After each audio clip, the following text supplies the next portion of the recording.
So, Jim, what did you think of Don't Torture a Duckling? I really enjoyed this movie. I when I had to when It's you pretty great. It's a lot of fun. Yeah, and it's like a great, mystery thriller kind of thing. Obviously Barbara Boucher, fantastic. Yeah. I liked the whole story. I liked all the twists and turns. I'll also say that I think this movie succeeds where a lot of other giallos don't. A lot of giallos do the like every character is so kind of crazy and so out there that they could be the killer, but then they all kind of feel like red herrings. Yeah. This movie sets up about like three or four characters as being giant weirdos, and for stretches of the movie, you're like, yeah, it could be that guy, or like Yes. Patricia for much of the movie. I thought the scene that really made Patricia a worthy subject. I mean, we see her a suspect. Excuse me. We see her flirting with the boys and stuff, and it's like, okay, Yeah. she's weird. Yeah. But that scene when she was borderline kidnapping the little girl to go get a Donald Duck doll, I'm like, oh yeah, she could easily be the killer. Yes. There's the witchy lady. I thought the setup of Giuseppe was well done. And I like the explanation too of Giuseppe is that like, yeah, he did find the body and he did call the ransom to try and get money out of it. Like, I thought that was really neat because it's like this first scene where we meet the person who is the killer. He does play his hand a little too much when he starts like kind of blaming society. Yeah. I thought that's a little weird, but it's like there are so many characters that are conceivably set up as suspects, you can kind of easily forget that. And Aurelia also. Aurelia, we never really, in my opinion, get that plausible of a explanation for why she could have been the killer. There's something about like, oh, the church was taking away her son's devotion to her, and that's why like everyone who was killed was a parishioner. And it's like, well, the entire town's a parishioner, I'm pretty sure.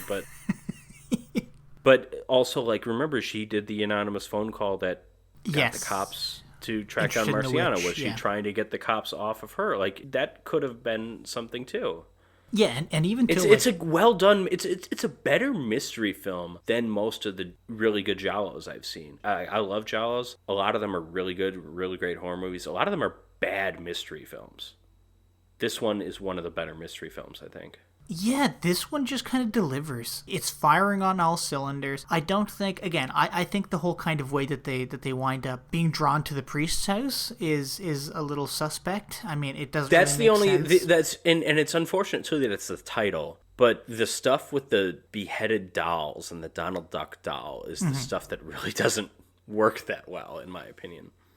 Yeah, as far as I'm concerned, that's really the only part that doesn't work well. But they paid so much like attention to just like details and stuff. Like there's a scene where Andrea's going over to Barbara Boucher's place, and she has a book of witchcraft on like a bookshelf, and he picks it up, and he's flipping through it, and you're like, fuck, what if she's like, I know the witch lady's already dead and she's been discounted, but what if she is like actually crazy, and she is also into this shit. Maybe it wasn't just her hand, like the crazy witch lady's hands that we were seeing throughout the movie. Maybe it was actually hers, and she was bearing these little clay dolls somewhere else. It's just stuff like that. It was just great.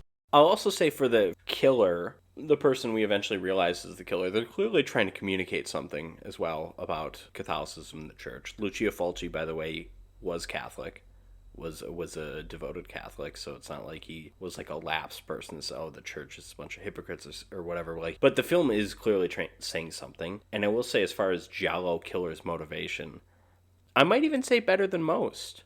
Partially because the film does such a good job setting up all these boys as absolute scumbags.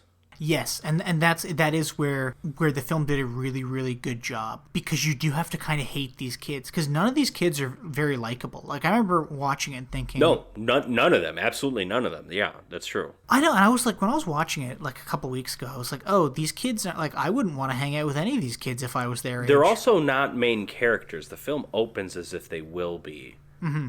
And it kills them off almost immediately. Or it kills off Bruno immediately. And then the complaint I have is that when it kills off the first kid, the other two kids disappear, even before they're actually killed. Again, we do see one of them literally, I think we never see again. Yes. The next time we see him, he's just the dummy. Whitney Houston dummy. And then the third one does get the phone call. That's all we see of the kids. I would have liked to have seen more, especially, again, this film clearly going for the theme of vigilante justice and people being quick to point the finger at whoever's convenient. You know, the outsider, whether it's Patricia because she's this drug addict from Milan, or whether it's the witch because she's like a weird gypsy lady. We don't see anything of the boys' reaction to their friend's death. And it's just weird. I don't know why they did that. The only really, other than the scene where Marciana gets killed, which is a very good scene, very powerful scene, the only real stuff we see about like the public with the finger pointing is they're just kind of in the background, like screaming whenever the cops like walk by with the suspect. That's kind of it. Yeah. Unless you want to count the mom screaming out in the funeral that the killer's here, and which I think that's something kind of different. Yeah, I mean, when they first brought Giuseppe in, people were literally trying to break into the police station. You know, yes, when they brought him that's in, which true, was interesting. It was almost riotous. Yeah, but I do think the film gets away from that pretty quickly. It does. I will say, I don't know if it's just me, but the first time that the priest was introduced, I immediately thought it was him. I was like, it's got to be him. He had all the kids behind him, and I was like, it's almost like they're trying too hard. The first time I saw the film, I thought so. And then obviously, this being the second time I saw the film years later, I still remembered that it was the priest. But I think the film did a good enough job with its other red herrings that I do think...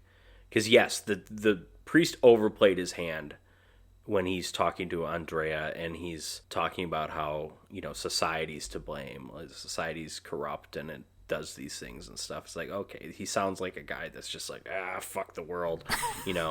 But I do think the film did a good enough job posing Aurelia as potentially a weirdo, Marciana as a weirdo who ultimately turns into the victim, and that was very well done. And Patricia, even before we ever meet the priest, is this creepy weirdo that flirts with children and almost kidnaps a retard to again. I keep saying this. You can't say it's that.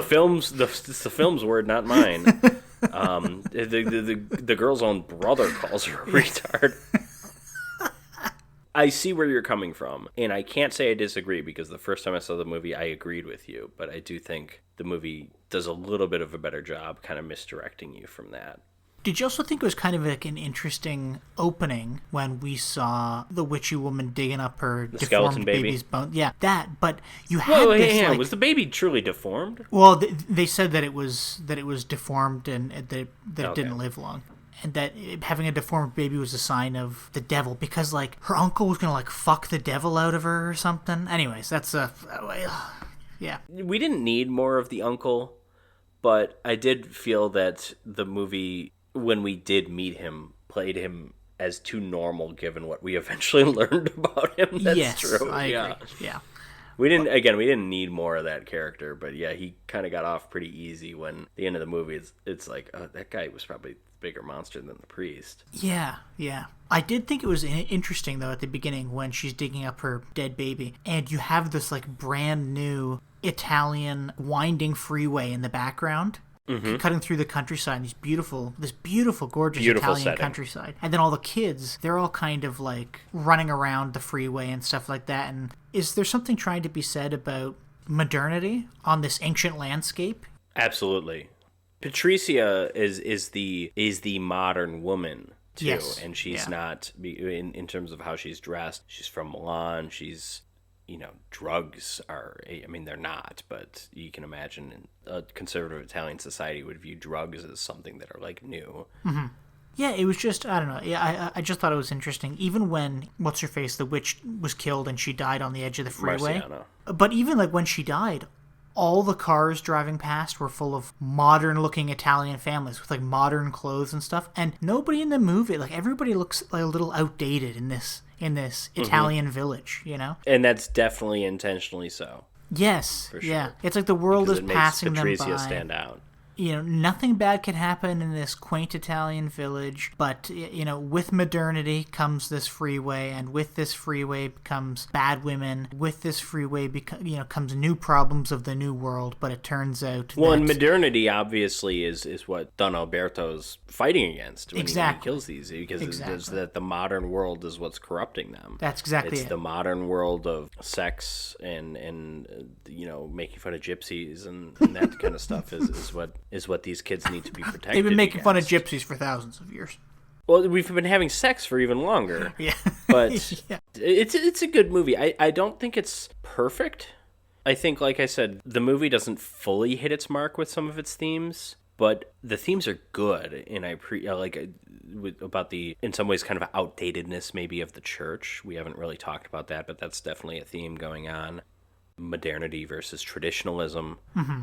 Being quick to point a finger at an outsider. All that stuff's going on in the movie. I don't think any of it's captured perfectly, but there are moments where they're captured very well.